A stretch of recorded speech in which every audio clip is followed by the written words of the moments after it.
জাগিৰোডৰ অৰমবিলত সমজুৱা মৎস্য চিকাৰ।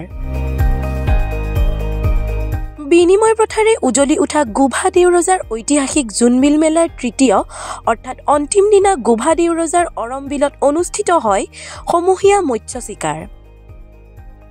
ইয়াৰ পিছতে মেলাত উপস্থিত হয় গোভা ৰজা দীপসিংহ দেউৰজা আৰু বা বিষয়াসকল। এবাৰো আছিলে কেইটামান, এবাৰ মাছটো কম, গোৱা মাছো নাই, ডাঙৰ মাছো কোনোবা পাতলা পাতলাকে পাইছে আৰু এটা পালো আৰু মোৰ ভালেই আৰু। মেলাস্থলীত ৰজাৰ বা বিষয়াসকলে কৰ সংগ্ৰহ কৰে।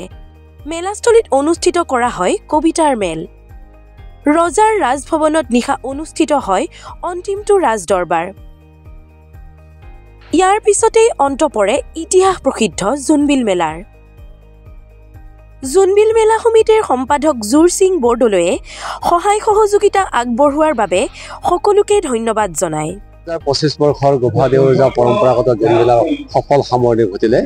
তিনিদিনীয়া কাৰ্যসূচীটো সকলো পক্ষৰ ৰাইজে সহায় সহযোগিতা আগবঢ়াইছে। পাহাৰ ভয়াৱহ সকলো লোকে আমাৰ পৰম্পৰাগত বিনিময় প্ৰথাত সকলোৱে সহযোগ কৰিলে। হাজাৰ হাজাৰ লোক সমবেত হৈছিল আৰু শেষৰ অন্তিম দিনাখনো আমি ইয়াতে সাংস্কৃতিক অনুষ্ঠান এটা প্ৰদৰ্শন কৰিলোঁ। বৰালি খোল নাই আৰু একো চিঙিৰকেইটা বহুত। মই আহিছোঁ ভেড়াকুছি, ভালে লাগে আৰু অলপ এতিয়া কচুৰ লগত খাম আৰু পাঁচমুখীয়া কচু খাই দিম আৰু বিলাহীৰ লগত বিহুৰ বতৰ। বহুত দূৰৰ পৰা আহে আৰু ক্ষেত্ৰীয় জাগিৰোড বামফৰ চব চাইডৰ পৰা আহে ইয়াতে। ঠিক আছে, হ'ব দে, মই ক'ব নাজানো এইবোৰ।